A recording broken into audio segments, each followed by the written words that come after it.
Hi, this is Little Dwarf playing games while rambling incoherently into a microphone. Why? Well, just because I can. And I continue with Vampire the Masquerade Shadows of New York, Blind. Now, last time, Julia and her lover, Dakota, had a falling out. And to be honest, I didn't really quite understand what's Julia's problem, because I did understand Dakota's side. Obviously, Julia, is a vampire, and she leads an entirely nocturnal lifestyle. So there is only a pretty short bracket of her being able to spend time with Dakota and sort of, do things together, because I assume Dakota as a human has a day job, and obviously at night she's probably asleep, mostly asleep, because that's just how humans work. You would have to sort of reverse your entire day-night cycle, and even if she does that for Julia, to spend more time together, I still feel like that's quite a lot of commitment. And it seems that Dakota kind of resents Julia for not paying enough attention to her, and just not devoting enough time to make sure to ask how she feels, but just laying on her all of Julia's troubles and just basically whining about being a vampire and how hard it is, whereas being a lover of a vampire who's still a human, it might be just as hard, if not harder. But Julia's problem I don't quite get, because it started with her finding Dakota dressed up in her clothes and like with her jewelry and stuff, which I don't find that infuriating, to be honest.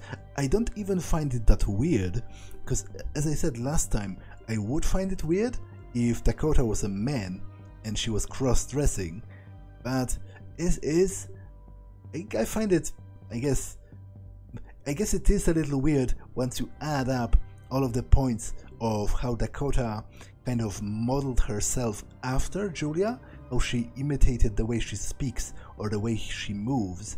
It is a little bit creepy, I guess, once you get into that territory, all of those things combined.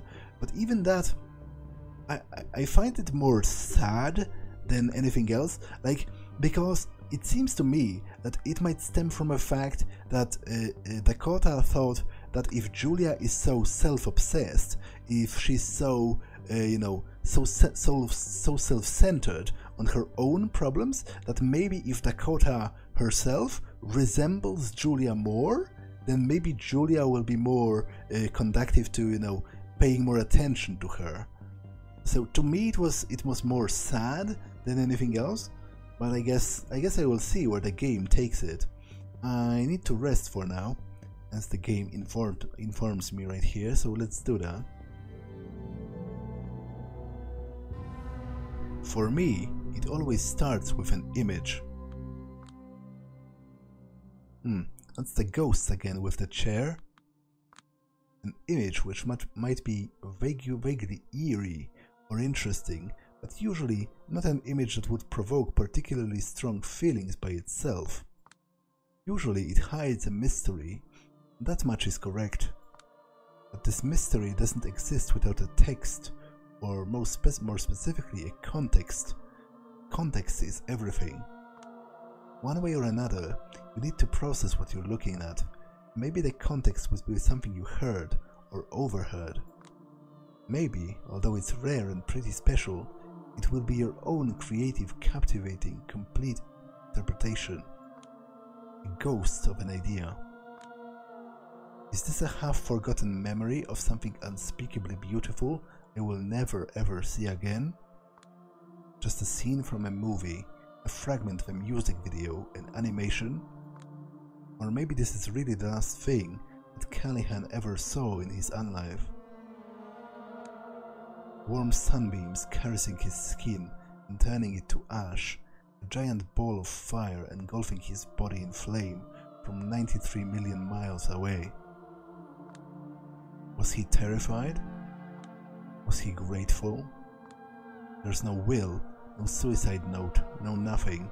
Instead, we can only count of or what the local historians will write, presumably letting their biases shape the narrative one way or the other. What am I looking at here?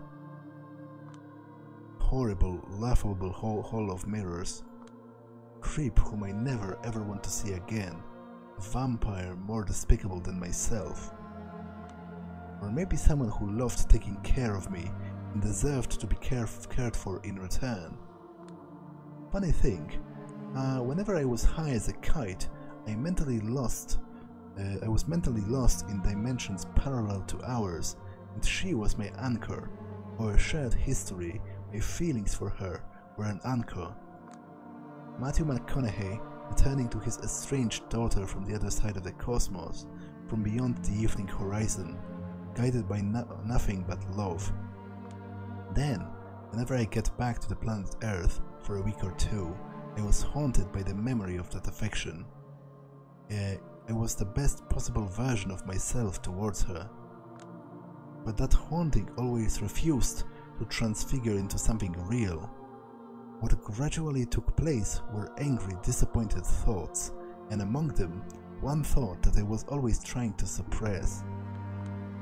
I need someone who would know how to raise me up spiritually, but all I have is a sycophant who's always working her ass off to lift me up without understanding what I need. It's hurting to us both. Having these words prop up in my head hurt me because they had a ring of truth to them, but also because I knew there must be another narrative, a better narrative. I was just too stupid to find it. Story of my life, story of my unlife. I still have no idea what to think about this city. I had my best city in the world phase, and I had my just a playground for wealthy factard phase. Now I'm in a search of a better description. One day, probably, I will stumble upon like a piece of writing or a prestigious TV show scene that will contain just that, and suddenly I will look at this place with new eyes. Or maybe I won't. It's like the frustrations I had back at Lodestar, all those words constantly trailing beyond reality, trapping you in a useless mindset instead of bringing enlightenment. Fuck all of those flashy writers whose main concern is furthering their own brand, douchebags who present you with limited, pathetic, depressing realities where they are kings. Fuck them all to hell. We need words that will paint a brighter future before our eyes. But what if that can't be done without reinterpreting the past first? What if we haven't even defined the ills and threats correctly? Once again, my thoughts return to the same visual that has been tormenting me for every waking moment of this past week. A senseless demise devoid of any context, a crime scene stripped of evidence, an image created by an unknown artist designed to leave you dumbfounded. The investigation is over, all the possible avenues explored, all the non-testimonies are in, no concrete evidence found. The play is almost complete, the actors are ready to leave the stage. It is what it is. I failed as a detective, maybe through no fault of my own, but again, it is what it is. This case, this scene, this picture never needed an investigator. From what I understand, all the people in charge ever wanted was a talented writer. What if a ghost of an idea? When I wake up, the quota is still not there. I don't know how to feel about that, so I just don't. Kadir hasn't left any messages by the door. Still that man, huh? He will probably appear to the court to take me off the case, and if half of the garbage Kaiser was spouting is correct, he shouldn't have much trouble convincing anyone. I look in the mirror and stare at my warped non-reflection. This place is upsetting. You need a change of scenery, girl. The depressing streets of a locked-down New York City will do. I think of God, maybe that's why I half-consciously picked a cathedral as my destination. I think of the silver cross adorning my chest, an empty signifier. Whenever somebody asks me why I wear it, they hear a different story. I think of the silhouettes that I keep spotting from the corner of my eye. I don't even want to imagine what that means. I feel what it means, and it makes me nauseous enough. No, I feel what it means, and it makes me nauseous enough. I think of my clan, so closely tied to the Catholic Church, is a loveless marriage, so to speak, like, for example, the one between my parents. It's about the greatest irony of the Lasombra's truce with the Holy See. We are the only ones who stay so close to the Lord's light, even though we're certain we will never ever reach it. Some of us shadows have visions of comrades who have departed this world recently, traveling through some abstract space, one that is disturbing and astonishing in equal measures. They almost reach whatever afterlife there is for our kind, but then get caught and consumed by a dark, monstrous silhouette. The rumor is that our antediluvian wasn't stopped by his final death. He's still out there behind the shadows, taking revenge for our patricide, feeding on us like Saturn devouring his children. As Dakota would say it, it might not be factual, but it's an emotional truth. From joining the Camarilla to panically scrambling for any safe house, it's like our elders are solely motivated by fear. The sins of our fathers are catching up with them, and it's young kindred like me who are given the responsibility to clean up the mess with the constant sense of doom looming over the horizon. We don't talk about salvation anymore, we're just minimizing the impact of damnation. That's no way to live, but then again, maybe that's why they call it unlife. Shit, it's Benoit. Hello there, lost sheep. I'll have you know, this shepherd was extraordinarily patient in waiting for you. What are you doing here while the night is so young? Out for blood? Well, you're in luck. This place offers both the body and the blood. If missionaries learned their methods from pickup artists, they would all be like this guy. I'm not in the mood, you sorry-ass bum. Step the fuck away from me, or you're going to be sorry. Oh my, something troubling you? If so, I can arrange a confession. Or, if you're in a hurry, keep in mind, the path from inner turmoil begins with a friendly ear. And I've got one right here. Kurwa jebana twoja, which translates to, well, actually, it's kind of difficult to directly translate, but I guess I was on the way of I was on the way to insult his mother by comparing her to a fucking whore. At least that's how it how I assume it would go if she continued further in Polish. You want me to fuck up, don't you? Don't you? Julia, as you should know by now, I always interpret this kind of response to preaching the divine as the devil staring inside. Is that what it is, Julia? The liar and the father of lies got a hold on your soul? If so, give me a signal, even the smallest one. I will do my best to spot it. Something swells inside my chest. I recognize the feeling. The handbrake just broke, and I'm definitely not on level ground. No, not on level ground. Fuck, here we go. Listen, I've had enough, alright? Enough.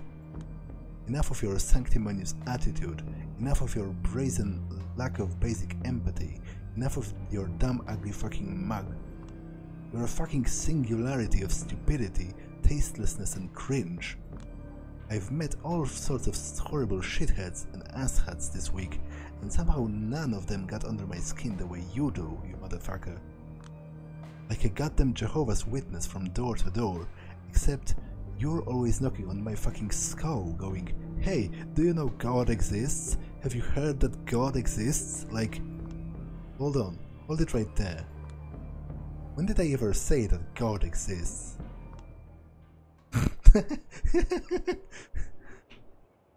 Okay, I kind of wasn't expecting this conversation to turn like this. What? I said, what makes you think I believe God exists? Oh, now you're just fucking with me. No, I'm serious. Well, he sounds serious at least. I'm actually speechless. I think there's been some sort of a silly misunderstanding that desperately needs to be cleared up. I'm all ears. I sure hope so. I feel like you must have ignored half of what I was trying to teach you, half of what I've been saying for you to reach these conclusions. That's very possible, actually. It usually takes me 15 seconds of him talking to get me completely zoned out. So, to avoid any further mix-ups, I will get back to the beginning and explain the core of my religious beliefs, okay? So, I love the Catholic imagery, I cherish the tradition and lore, I adore the practices, the intricacies of the theology, the messages contained in the Bible. Of course I do. Does that mean I believe that one day I will see the Big Daddy in the sky? Forgive me, Lord, but I don't think so. Doesn't sound very likely, especially for a bloodthirsty creature of the night. So, what is that about? Fun imagery? Fun imagery? That's overly simplified, but yes, I suppose you could say that. Well, to be honest, I kind of get him, because I myself, as an atheist, I kind of love, for example, I kind of love, what's the word, church music. Like, I love the bombastic feeling of it, and I sometimes listen to it. Like, I listen to actual, like, recordings of masses and stuff. Sometimes, not the entirety of it, but just the singing, because I rather enjoy it. But, to be honest, I feel like he has been pushing it way too hard. He's been pretty annoying with his sanctimonious shtick of trying to, you know, give me a sermon or whatever. If this is just a performance, then it was still pretty annoying regardless. Motherfucker, you ain't Catholic. You're just a weirdo cosplayer, says a non-practitioner who still wears a cross. Yeah, but I don't shove it down people's throats for fun in my spare time. I'm simply trying to share the joys of religion that it has brought to my own life with others. What joys? Oh, where to start? There are so many. The joy of having plainly understandable rules to follow, the joy of having a structure to your life, the joy of always knowing where to find people who share your values. Above all, it's a joy of being an aristocracy, surrounding oneself with exquisite, luxurious architecture, beautiful classical music, ornate rituals, formalizing our actions and relationships. A pursuit of virtue, separating you from the masses, the hierarchies, the communities, all serving a greater idea than themselves. It's like a monarchy or some Camarilla traditions, but not as gauche. So that's what it was. You saw pretty paintings and buildings and thought, hell yeah, I want in. And then you decided, and then you just decided what they mean to you. Oh, don't get me wrong, it's real faith that brought me to the fold, but eventually it whittled down this religion to its core, to what interests me. Unbelievable. But don't think for a second I wasn't empathetic when I was trying to convert you.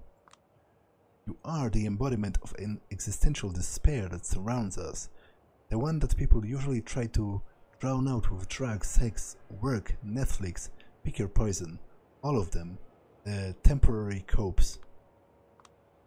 Empty yourself, kill your ego, get a routine, join a community, ground your morality in something tangible, start perceiving yourself as a part of something greater. All of it good advice by itself, but codified in an appealing, otherworldly aesthetic, one that keeps the beast at bay. One you're almost fitting into the way you are. What's there to hate? Unbelievable, you're a goddamn lunatic. He looks to the sky. Father, forgive them. They know not what they do. And that's actually another quote from Jesus when he was being crucified. Stop that. Your entire ideology is just aesthetic, you fucking loon. And how exactly do I differ from anyone else nowadays in this regard? Stop arguing semantics. Now you stop. Look at yourself. A privileged burnout who refuses to invest herself in anything. Only started committing to anything when, for once in your own life, you were forced into a politically charged, dangerous task. Once it's over, you'll be back to being an aimless brat. Desire to murder increases. Ever since World War II, I've been watching every person and every ideal I care about wither and disappear. That's the source of my pain, the reason I am what I am.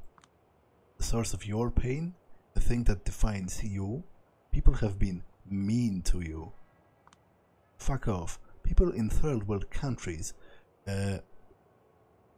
keep their head high while suffering from every sort of horror, but you have a complete mental breakdown every time you remember you have mummy issues. Wow, classy. Oh, don't actually act like you're having the high ground here, oblivious sadist. All I'm saying is, everyone has a different framework, a different lens to view their suffering through. Yes, and if there's one thing abandoning your humanity should have shown you, is that kind frameworks are not enough. Petty vendettas, childish romances, pointless power struggle, the damn gamble that's chasing a successful career, mommy and daddy issues, why not? Sure, pain and pleasure dictate everything. Everyone wants something bigger than this. They want an escape from this drudgery. They want psychedelia, but permanent. They want to stare at God's face, even if he does not exist. And you can show them how. Accept the cross you're wearing into your heart, Julia. Accept it. Creepy fucker. Just accept it. Alright, that will be enough, Benoit. The mood changes in an instant. The sight of Father Leonard takes us both aback. Father, what are you doing here so early? You two are arguing so loudly, I had to go out and check. Even if, with all of the panic on TV these days, simply walking outside feels like marching into a war zone. Yeah, I'm sorry. You should be. I was willing to turn a blind eye to your quirks, because I believe you have your heart in the right place mostly, but I'm very disappointed in the way you approach folks in need. Right now, Benoit Segal is displaying all the confidence of a scolded teacher's favorite. But I was just trying to guide her, to set her on the right path. I know, Benoit, I know. That's the problem. The sacristy is open. Please head there right now. We need to have a longer talk. Get me some coffee if you wish. But Benoit? He slowly slinks away, looking defeated, deflated, debased. I burn the moment into my retinas, etch it on my soul, kind of hoping I will never have to see him again, and this is how I will remember him. Father Leonard watches him closely, there he disappears from sight, and then he turns to me. I feel sorry for him. I keep hoping he might find some basic empathy through faith, but all I've done so far is let him leave you at the end of your tether. Yeah, that's some faith he has. Are you okay with all of the bullshit he's spouting? I don't exactly support it, but I don't reject it. It's like attrition and contrition. imperfect and perfect repentance, you know. One is focused on a relationship with God, the other selfish and focused on personal gain. But both of them work. Yeah, but doesn't that strike you as completely missing the point? A bit, but purely secular takes on Christ's teachings are nothing new. Pascal's wager is a boring example, but have you by chance read Bulgakov's The Master and the Margarita? In fact, I did. It's actually compulsory reading in Polish classes, so I assume she did as well. Sure, back in Poland, back in Poland, every teen trying to look intellectual online loved to repeat that joke about the talking cat who swears he never pours vodka for a lady because women deserve pure alcohol. that is actually true. I do remember, you know, chuckling at that exact quote. So that is actually kind of true. That's one takeaway from that novel, I suppose. I read it as a moving description of Christ, who's not a divine being, stripped of mythic qualities but open for transcendence. Jesus and Satan understood as powerful forces battling within us. I would have to read it again, it's been so long. Sounds nice though. Yeah, to be honest, there was a whole plot point with Jesus, and it was sort of vague as to whether he was divine or possibly kind of a little mentally ill. Like, it kind of suggested that he might have been just a little nuts, but still had, you know, decent ideas about morality, for example, and, you know, loving thy neighbor and all that. So it was kind of interesting in that regard. But then, wasn't Voland basically Satan? Like, that kind of defeats the whole point to me, because if Satan was real, then, you know, it doesn't really. If you accept that the literal devil was a character in that book, and I do believe he was, then the whole plot point about Jesus possibly being or not being divine is kind of like, he could have been the literal son of God in that regard, because if the devil exists, and obviously all of the rest probably might have as well. Oh well. I stretch lazily and take out another smoke. Leonard watches me closely before speaking up again. Julia. 4 hours from now, there is going to be a meeting in the Elysium. The big finale of the celebrations of power. Everyone will be there. But they were counting on you to not show up. The good sheriff plans to present the results of the investigation in your stead. It's a simple, crude strategy. Might work, but begs to be countered with outrageous tactic. Take it as you will. The game is about to end. Momentarily, I am left dumbfounded. All that I can muster is an eloquent, "Eh? Oh, don't ask me. I'm just a messenger." Who relayed this message to you then? A good friend, a cautious friend, wouldn't be able to tell you more, even if you forced me to. Well, shit. This is the moment that might decide the rest of my days. What would you do in my place, Father? When I was faced with a dilemma that would shape the rest of my life, the world felt too big and scary and impossible to understand, so I simply escaped from that choice into the seminary. Yeah, if that's your idea of a good advice, I'm going to have to ask you to shove it. I would expect nothing less. Don't you regret it? Regret what? You're kind of shady, but you don't seem like a bad guy. Still, you have to accept the people above you are responsible for some horrible things.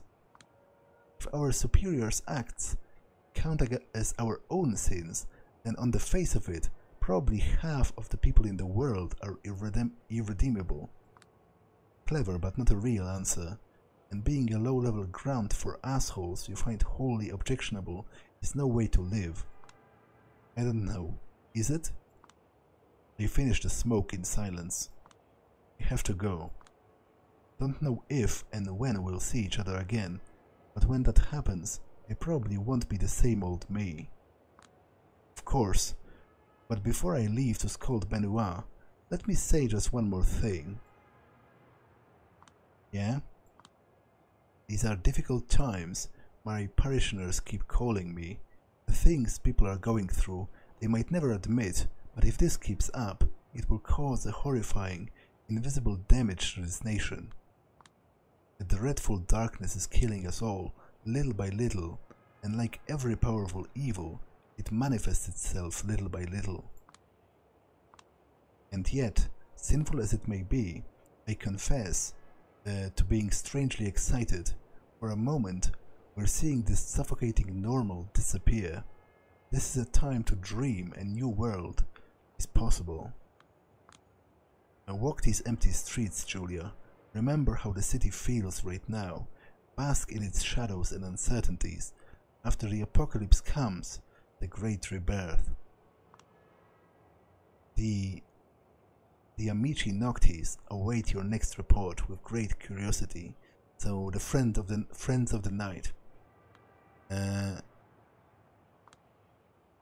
I give him a nod and sprint away. Now I know what I must do. Hey Moon, my lone constant companion. When I moved here for good from, you know, the old country, you were the only close friend who kept me company. Never felt in the right place there. Never felt in the right place here. Especially now, when I'm not quite alive and not quite dead. Not that Slavic, not that American. But maybe it's about time I finally carve out some space for myself. It's been a long road, hasn't it? Wish me luck. I catch him in front of the art hall, because of course he had to be the first person I meet here. No way. No. I'm going to be the laughingstock of the entire city if I don't show up to the resolution of my own investigation. How about you demonstrate a modicum of courtesy? Courtesy? Girl, I should put you on trial. I can't guarantee I eventually won't. You've messed up with Kaiser, the eminence grease of the city.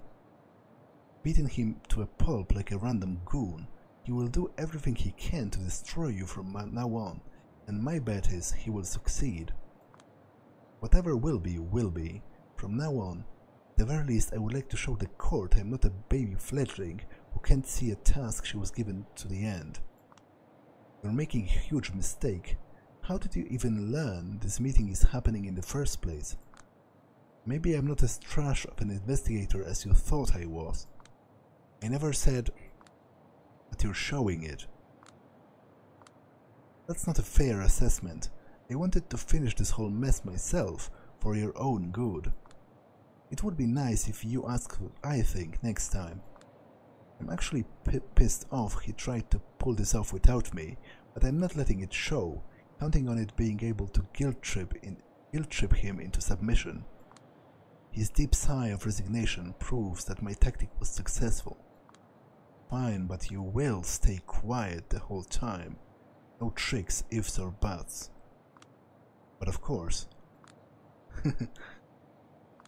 This way. We step into the maw of the gallery. The celebrations of power are almost over. Everyone is back to their usual respective styles again, looking weary of each other's company, trapped in their own little worlds. The art hall is nearly empty now, and Kadir is gently strong-arming the last remaining nobodies into leaving the premises.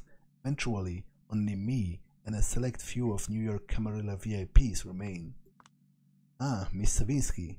Barely made it, huh? The asshole with a glued-on smile spots me first, and he's just as authentically enthusiastic to see me as ever. So he's finally showed his face around here. I wasn't sure if he would join us tonight. Kadir made this meeting sound like a one-man show. The preparations took me a bit longer than I thought they would. I apologize. Are you by chance planning to surprise us with something? Well, if I was planning on something, it wouldn't be a surprise if I told you now, would it? Can I have everyone's attention, please? We're about to begin. Everyone remaining in the building gathers around Kadir. Ah, exciting. Is everyone present? Present. And accounted for. My prince? Yes, before we begin, let me welcome an unusual guest to our fold. She gestures towards the corner, from behind which emerges a silhouette that would have never ever appeared here under normal circumstances. Name's Torque. I'm the Baron of the Bronx. I was delegated here by my compatriots as an oversight authority. I'm here to observe the results of the investigation. Nothing more, nothing less. Let me stress this one last time. This is a one-time occurrence meant to alleviate the tensions in the city, not a symbol of mutual recognition, not in the slightest. I peek at Addison's face and get a feel for how a hardline loyalist might grapple with this arrangement. His expression betrays no surprise, only a slight discomfort. If even he is fine with it, the prince must have been extremely convincing about the necessity of a temporary truce, or about some Machiavellian tactic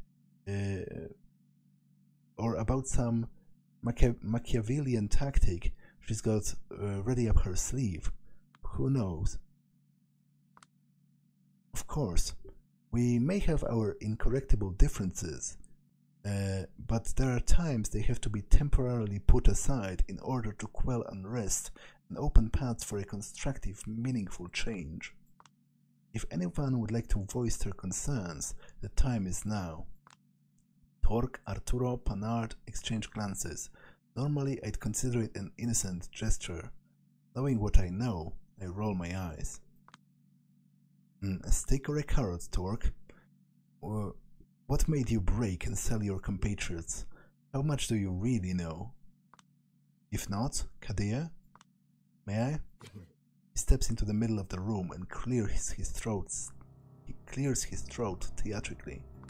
First, let me plainly state that the conclusion I'm going to present is by no means my own achievement. It is a tireless result of a tireless investigation conducted by a talented kindred I won't named here. A telling glance in Torque's direction serves as a succinct explanation for why he refuses to call them by their names. And of course, Julia Savinsky, whose ceaseless groundwork over the past few nights served as a foundation for the findings that you were about to be revealed here. Thank you, Julia. It's not the first time he sets out to oversell my achievements. As the sheriff, my role here is mostly representative. I spent the last few days overseeing the celebrations in Elysium, making sure no harm would befall the present. Luckily, none did. Looks like the prince's decision to move forward with the event was the correct one. And for that, we should exchange our thanks to Kadir, and let's not overlook our guest, to a degree. I managed to convince my key allies that diplomatic action is the only way forward in this case. No matter how wrong-headed the enemy can be, we still need avenues to negotiate and communicate. I'm curious how Tamika would react to him, looking like a corporate bastard designing the future order, dismissing potential for change that lies in unrest. No wonder she dumped him. Spare us your empty pleasantries and let Kadir move on. I don't have all night for this. Right, I'll be concise. Douglas Boss Callahan's remains were found in his office by one of his ghouls first thing in the evening. The first kindred to confirm it was another Anarch Baron, Torque, present here. A mystery book author would have referred to the circumstances of Callahan's death as a classic closed room mystery. A metal door, locked from the inside, served as the sole way in. There was no murder weapon, no useful testimonies, and the evidence was, how do I put it, barely circumstantial at best. What was left for us was one hell of a puzzle, one where the answer could have been approached using the tried and tested question, cui bono, which means who benefited. Which, to be honest, it kind of points at Torque, but to be honest, that's also kind of so obvious that it almost seems like a red herring. We were presented with poorly timed power upheaval, a tense situation where a long-planned celebration was in danger. Suddenly, all of us were faced with an uncertain future. Everybody benefited, and yet nobody did. Nobody was especially fond of Callahan, but it's not like anyone seemed particularly keen on removing him from the equation, especially at this time. For a moment, we were sure that the beginning of an offensive... Oh, that's Stork speaking. I didn't even sort of register that. I am pretty tired at this point, but I feel like I'm also very close to the end of the game, so you know. For a moment, we were sure that this was the beginning of an offensive on the part of the Camarilla. We started wondering just how violent our retaliation should be. And as for us, we were momentarily convinced that the Anarchs were plotting to blame us for their own internal power struggles, a tense situation resolved only thanks to skillful and swift diplomacy. Dare I say, yet another victory for our talented prince? And Julia made sure to examine all of the contacts Callahan might have had in his last days in both sects. Her efforts were tireless, and only rarely misguided. He just had to spit out that last biting remark, didn't he? Ah well, he's probably just covering his ass. But as exhaustive as they might have been, they only served to muddle the possibilities, not explain them. Callahan had a lot of enemies, but they were the most infuriating kind of enemies one might have, folks who barely even thought of him anymore. In other words, no one really had a particular interest in getting rid of him, because they could always simply work their way around him. Just before last Christmas, he even witnessed his first successful first slate ride against his extremely profitable blood supply lines. The lone ace up his sleeve, a downright shady ability to perfectly maneuver around SI activities, was gone. Callahan's decline was apparent to all, and a domino effect made his empire slowly crumble. Up until recently, he's done an admirable job keeping up with the times and getting away with murder, but suddenly, all of the prison spotlights were on him. The recent stories we hear about him depict a depressed, downright manic recluse lashing out at everyone, struggling and utterly failing to fit into the new reality he found himself in. A closed room, no evidence of struggle, a lack of strong whodunits, a corpse being found in a very early evening hours. The conclusion is simple. Callahan's final death was self-inflicted. Suicide, to put it in simple terms. Silence filled the room. So, wow, this is really the angle they will be pushing, isn't it? Let's hear it, Sheriff. I will explain. It was an independent detective who first set me on this theory only last night. There is no suicide note of any kind, of course, but the message our recently departed has sent might not have necessarily been a verbal one. The peculiar thing was the position of the body. It was like an arrow, pointing us to notice something. It appears that the last time Callahan saw in his own life was the portrait of one Lord Castlereagh, the second Marquis of Londonderry, which is coincidentally where Callahan was born. To most, he was a reviled traitor, a heartless suppressor of all dissent, the main threat against each rebellion the Irish have gone through, successful in all ways but those that mattered to his people. Some call him a tragic figure, holding together selfish allies against the common threat. always fighting for painful and unpopular compromises, ruined by overwork, sickness, and poor public speaking skills. Not hard to see why Douglas Callahan would empathize. Polite snickers. Indeed, especially when you realize that the sickness in his blood, his failures, the hatred from his own people, and a growing paranoia led him to commit a dramatic suicide within his own four walls. I see. The assumption is that instead of stabbing himself to death with a pen or a knife, he decided to let the sun embrace him in its warmth, Castlereagh's face burning into his eyes, a poetic final death. It's not a closure that we might have wanted, but it's probably the best explanation of his motivation that we're going to get. Does everyone follow? Heavy silence fills the room. Nobody speaks up except for Prince Bernard. To me, it's all perfectly understandable, agreeable, and most importantly, it fits the man I've come to understand over the last 2 decades. Consistent murmurs resonate through the room. Agreed, and might I add, there was some irregularities in the handling of the crime scene, but the Anarch's leader's findings suggested Callahan's resentful ghouls were to blame. Folks have been real happy to see him dead, is all I'm saying, and they went overboard with the celebrations. They've all been interrogated, though. Yes, I have received the resulting intel, and it has done nothing to change my mind. Their depictions of Callahan's state of mind only serves to support the suicide theory. It is my suggestion that we all announce these findings to our respective communities first thing tomorrow night. Sounds reasonable, and I think that concludes our meeting. I will let the Keeper of Elysium do the honors. No time wasted, huh? Alright, does anyone here have anything to add? Any questions to ask? Take your time. Silence. I look at everyone sitting in the perfect arrangement. Congrats everyone, congrats us.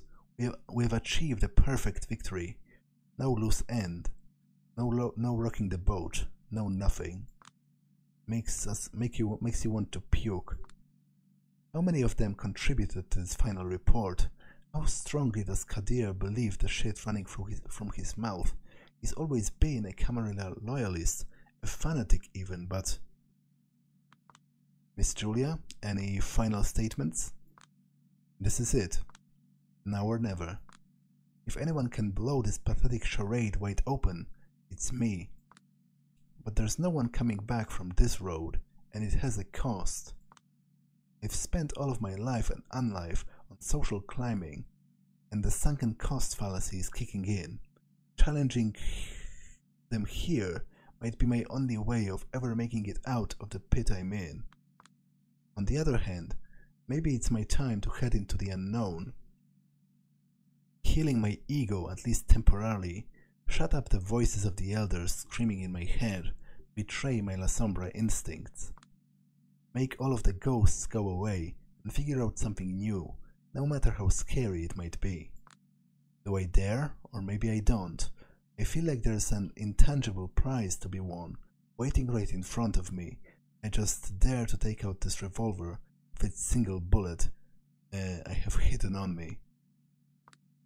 And invite everyone here for a crazy game of Russian roulette.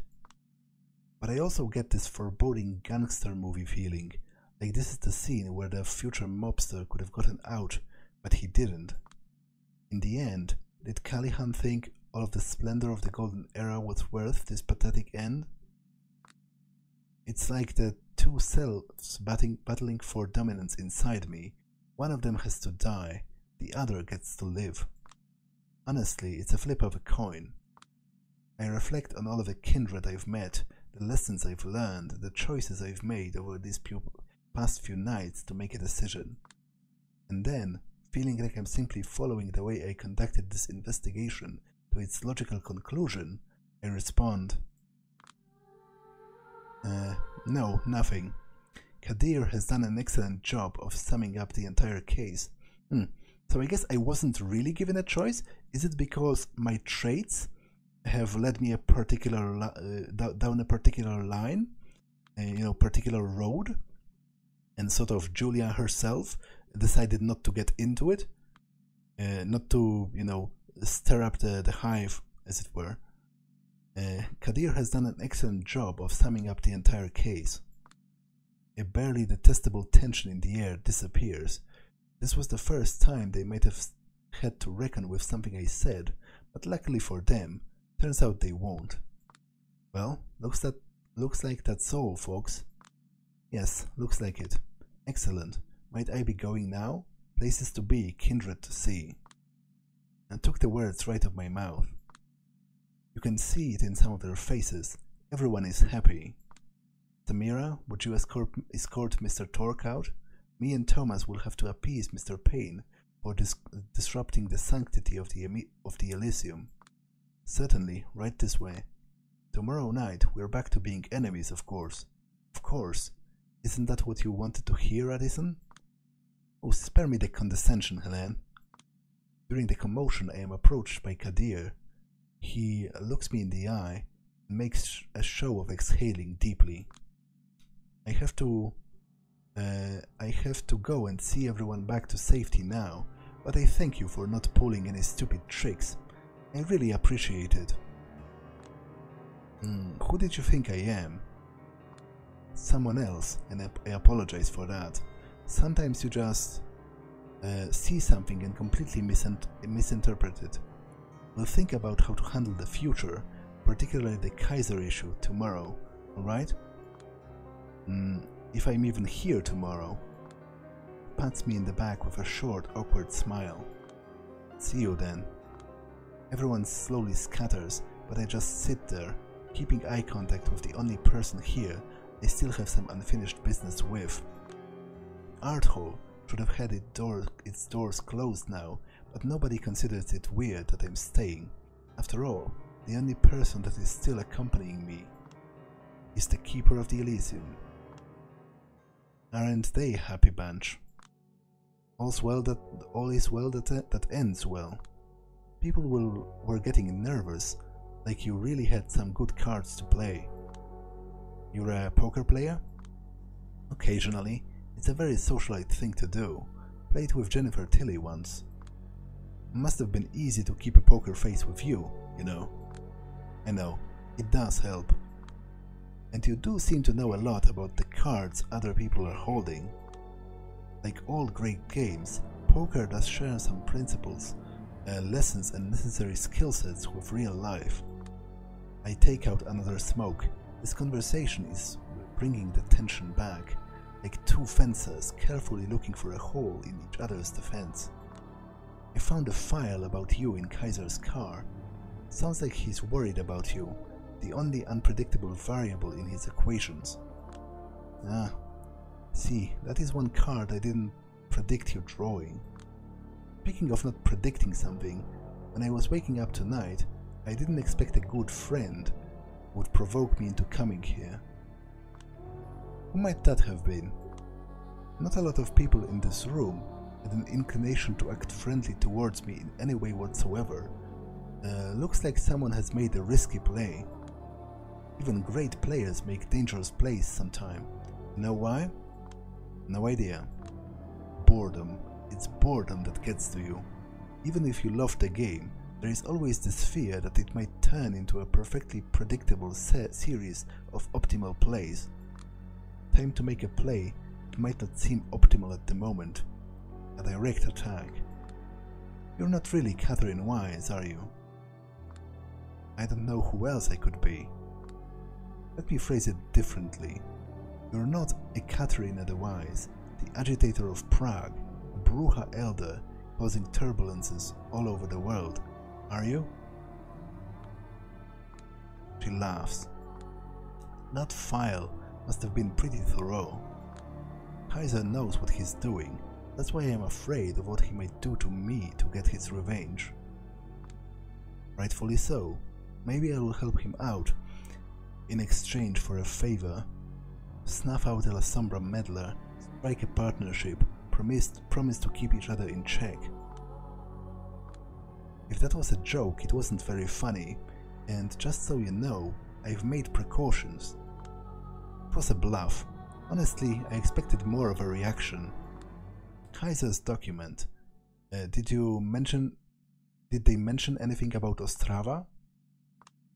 They said that's where you were born, as Hanna Urbanova was unlucky enough to immigrate to New York City at the perfect age, and with a pretty accent, approximating that of a Katerina.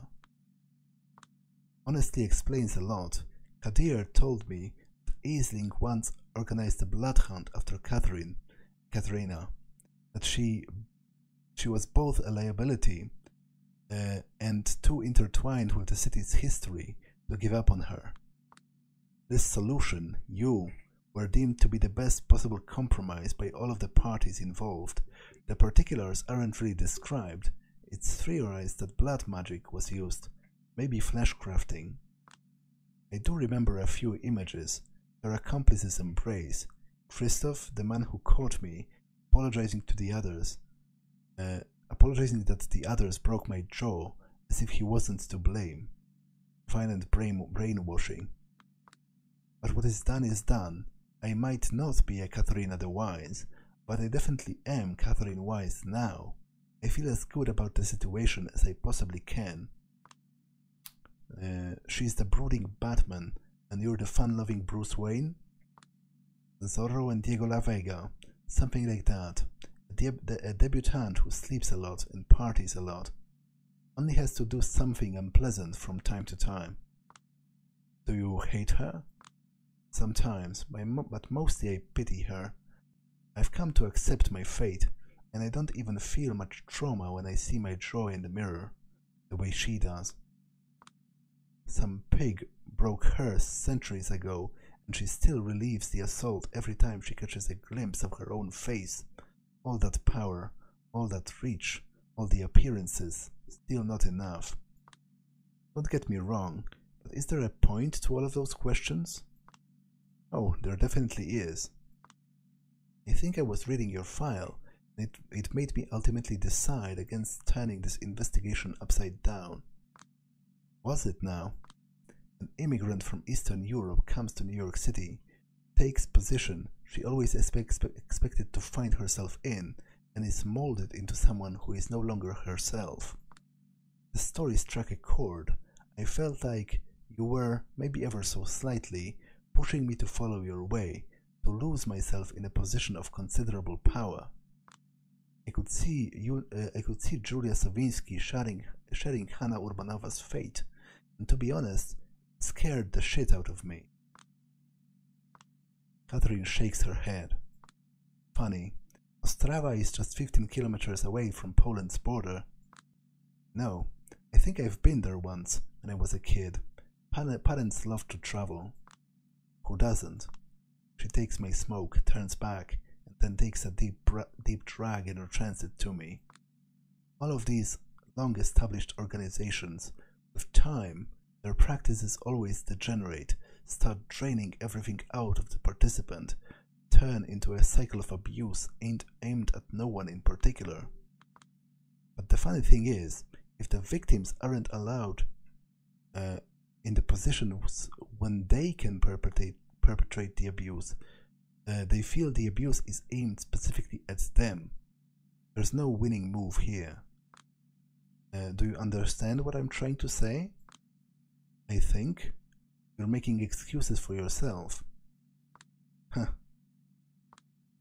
She desperately starts to stop it, but she laughs. Sounds a bit like a harpy screaming, but it's strangely endearing. I take a drag of the cigarette she took from me earlier. My inner grade schooler excitedly informs me it's an indirect kiss. Let's walk outside. I need to close up shop. Dawn is almost here, and we still need to talk about how to get you out of Kaiser's grasp. I nod and follow her to the street. So I hear you've been living with a human. Yeah, it didn't work out. Oh, and why is that? I don't know how this, do I dare to call it, sisterly bond came to happen. All I know is that it can't last beyond tonight. but I'm savoring every second. She turns out to be, what? It turns out she's been single white femaling me, which I still have no idea what that means, or if it's a reference to anything, then I don't know that either. I don't follow. Yeah, to be honest, I don't follow either, so I'm glad that the game is going to explain. I come home, I find her wearing my clothes, smoking my cigarettes, pretending to be me, the creepiest thing in the world. So you find that pretending to be someone else is the creepiest thing in the world. I see how it is. Oh, piss off, that's a low blow. Why would she do that? No idea, I just yelled at her and saw her running out. She's probably back home now, I hope. No, I don't. I don't know. I know it looks bad, but maybe you should just, you know, ask her why she did it, and then make an informed decision. What are you talking about? That would be reasonable. I don't do that. She loses herself in thought for a moment, visibly torn whether or not to tell me something. This might just be Ekaterina speaking, but I was thinking about you two and Carthage. What? What? What does Carthage has to do with any of this? Everyone is arguing about her. Everyone is arguing with her about that name. Some people claim it has too much historical baggage. It's a myth. It didn't work. It was still vampires taking advantage of humans. But it's still a beautiful dream, and you two are like the embodiment of that. You mean the apocryphal story where Carthage was destroyed because the Romans was destroyed not because the Romans were greedy for land, but because the kindred and kind coexisted there in harmony? That's a pretty deep cut, you know. How long ago were you embraced again? I've been reading a lot to catch up. The inner journalist / former copywriter in me still refuses to die. I feel like I'm missing a lot of lore here, because I have no idea who Ekaterina the Wise is, and it seems like she's an important character in the lore of Vampire, and it's not really her, it's just someone who's been brought to pretend to be her for political reasons. But I feel like I would have gotten a lot more out of this story if I knew who Ekaterina was in the first place and what's her significance. But I also don't know what the Carthage story is about. Like, wasn't that wasn't the place where humans and vampires coexisted in peace? Wasn't that the first city, Enoch? But obviously that was in, you know, before recorded times, in the time of Cain. So, what does it have to do with Carthage of all places? Again, it might well be Ekaterina speaking, sending you to die for her pipe dream, but that's the best option I can think of to get away from here with a goal in mind. I'm listening. Head for the Anarch's free state of California. Look for a man named Giles. You're alone. You might have to do a lot to prove yourself. If you're with your friend, you might have to do a little less. If you succeed, you will be able to fight for a noble cause of establishing a new Carthage. It's hopeless, but no matter what tough act Kadir is putting on, still better than waiting for Kaiser to act. Might as well give it a shot, and then see what's next. Thank you. Don't thank me, you idiot. I'm sending you to the West Coast to die, just so that you're not here to blabber about me to Kaiser, so that I can please my boss. Now scram, the sun is almost up. Sure, thank you nevertheless, even if just to piss you off a bit more. Anything else I should know? I don't exactly know how practicing you are. Not even Father Leonard knows, but in an hour of peril, keep St. Jude, the patron saint of desperate cases, in mind. I'm not even religious, I mean, really, but in my darkest hour, someone told me to keep him in mind, and maybe I wouldn't be here if I didn't. Yeah, I know St. Jude. In happier times, Mom used to joke he was the patron saint of her sex life. What? That's kind of weird. I see. Fellow Catholic Guild survivor, huh? That classic Eastern European upbringing. I'm not admitting to anything. Stay safe, Catherine. Thank you. See you again someday, somewhere, Julia. Although probably not. I wave at her for the first and probably the last time and leave the Elysium behind. Hey. She's sitting on the bed. It's obvious she was crying before, but is trying her best to hold it up. Where were you? I was finishing my big investigation. She sniffs. So, how was it? I fucked it up, big time. I didn't even put up a fight. Don't tell me you expected anything different. I did, actually. You used to be a shining example of an investigative journalist. Maybe I never felt comfortable being an example. The wince on her face proves that got to her.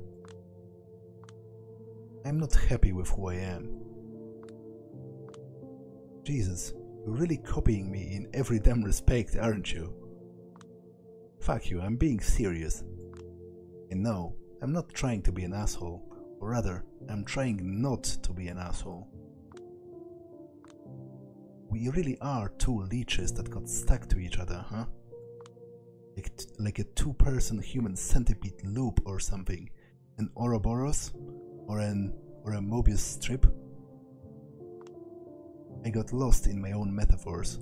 I take out another smoke and slowly decide what to say.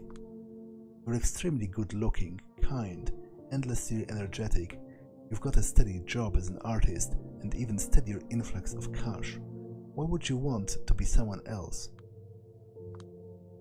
You're extremely good-looking, clever, talented as fuck, immortal, and eternally young. But you still have that horrible deep well of self-loathing within you, for some godforsaken reason, and it fucks me up as much as it does you. Probably. Yeah, I get it, but single white female? I still don't get that.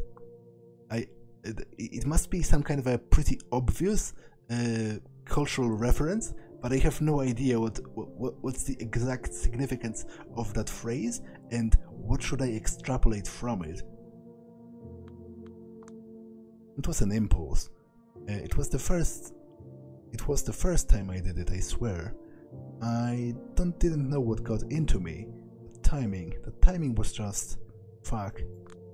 Maybe I just wanted to see if I can be better you than you.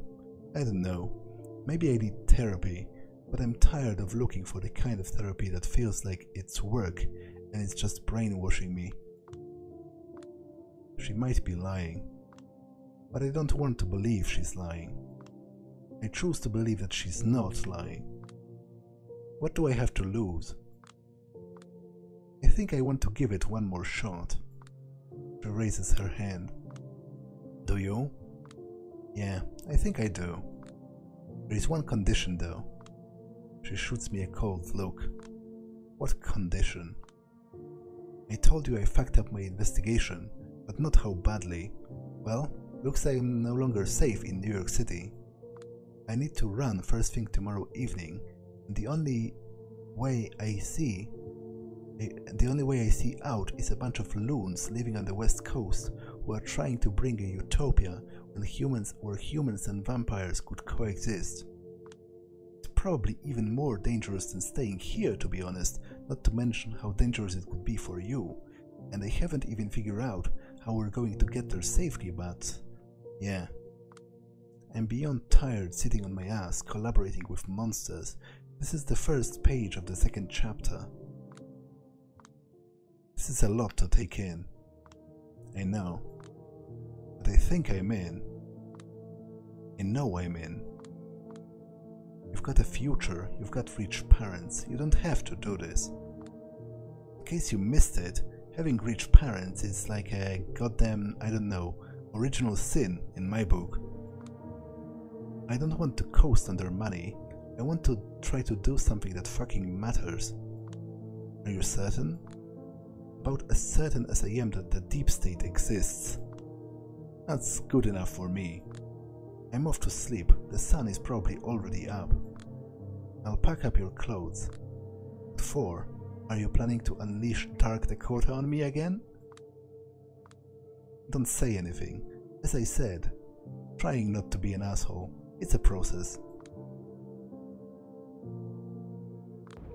The day went by, and I woke up just like every other night. That was the first surprise. Dakota following through with the plan was the second. We're leaving the city. I don't know about her, but I'm kind of hoping it will burn the moment we leave. Fuck all of those out-of-touch psychotic assholes who murdered Callahan and partied on his grave all week. Fuck the opportunists who couldn't even seize the moment and do what had to be done. Fuck the Temple of Mammon, where the truth is impossible to find. Fuck the Bronx, fuck Brooklyn, fuck Queens, fuck Staten Island, and fuck Manhattan. Fuck Manhattan in particular. Okay, I'm done. I'm probably going to try and stop at motels, drink from truckers and hitchhikers and the like. Exciting, will be like a pair of serial killers prowling America's highways. Remember Near Dark? Nomadic vampire movie? I haven't watched that, so... Of course I do. Is that what we're planning to do in the Midwest? Maybe, maybe not. We'll improvise. It just hit me. Won't the motels and such be closed due to the virus? Shit, I don't know. I didn't think about that. Maybe I really should have robbed a bank and just paid the circulatory system goons to smuggle us to the West Coast. Whatever, it might be fun. Remember, you will be the one paying for everything. I don't want to expose myself to anything, and I don't want to expose anyone else to anything. I've seen enough shit-talking online about the exodus of New Yorkers who are probably spreading that thing all over the country right now. Gotcha. You should wash the car, I think, and you'll be disinfecting yourself before any time we touch. Okay, that's just being freaky. And maybe you should wear a mask. Nope, it's the land of the free and the home of the brave. I guess. Hey, yeah? Do you love me? Of course I do. For now, at least. Oh damn it, come on, that's... Like, I understand it's a joke, but to be honest, that kind of hurt me. Right after, you know, they just patched things up. I don't think it's the best moment for such kind of a joke.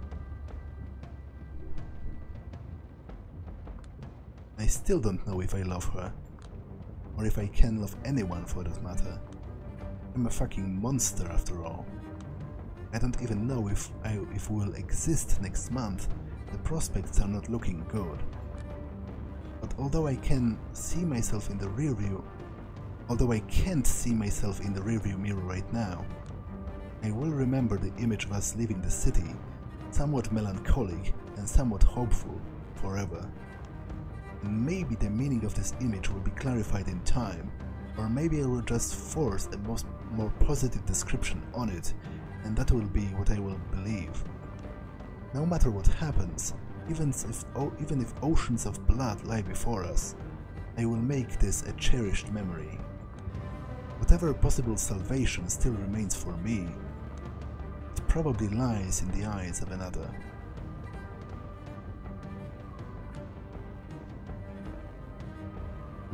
Is it the end? Is something happening? Like, am I supposed to do something?